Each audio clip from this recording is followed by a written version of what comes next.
বিষয় নিয়ে অনেকের মধ্যে খুব এমনকি হাসাহাসি পর্যন্ত বন্ধু মহলে চলতে থাকে, অনেকটা পারিবারিক কাপলের মধ্যেও চলে যে পুরুষ না মেয়ে তাদের যৌন চাহিদা বেশি থাকে, এবং অনেকে এইটাই পুরুষরা অনেক সময় চিন্তা করে থাকে, এবং মেয়েদের ক্ষেত্রে অনেকে আপনার গুগল সার্চ করে বা অনেক ক্ষেত্রে দেখা যায় বই ঘাটাঘাটি করে চিন্তা করে যে না, মেয়েদের ক্ষেত্রে যৌন চাহিদাটা বেশি থাকে কোন বয়স পর্যন্ত।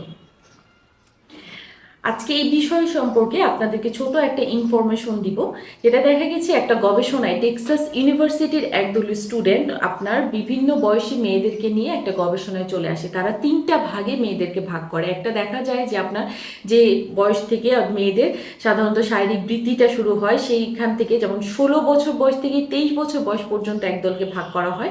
আরেক দলকে দেখা যায় আপনার 23 বছর বয়স থেকে 33 বছর বয়স পর্যন্ত ভাগ করা হয়, এবং পরবর্তীটা হচ্ছে আপনার 33 বছর বয়স থেকে 53 বছর বয়স পর্যন্ত মেয়েদেরকে ভাগ করা হয়। 3 বছরের মেয়েদের উপর গবেষণা করে তারা দেখতে পায় যে যাদের ক্ষেত্রে আপনার শারীরিক বৃদ্ধিটা মাত্র হচ্ছে, অর্থাৎ 16 বছর থেকে 23 বছরে যে মেয়েদের প্রতি সাধারণত দেখা যায় যে পুরুষদের আকর্ষণ হয়তো এই মেয়েদের প্রতি বেশি থাকতে পারে, কিন্তু এই ধরনের মেয়েদের শারীরিক চাহিদাটা সবচেয়ে কম থাকে।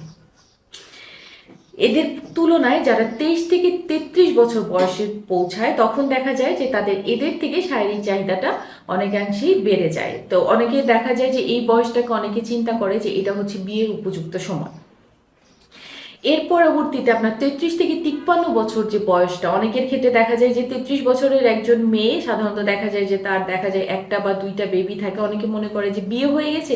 ছেলেদের ক্ষেত্রে এটা স্পেশালি হয় যে বিয়ে হয়ে যাওয়ার পর অনেক পুরুষদের ক্ষেত্রে অনেকাংশে আপনার যৌন চাহিদাটা কমে আসতে পারে, কিন্তু ওই গবেষণায় দেখা গেছে যে 33 বছরের পরে যে নারীরা থাকে তাদের যৌন চাহিদাটা সবচেয়ে বেশি পরিমাণে থাকে।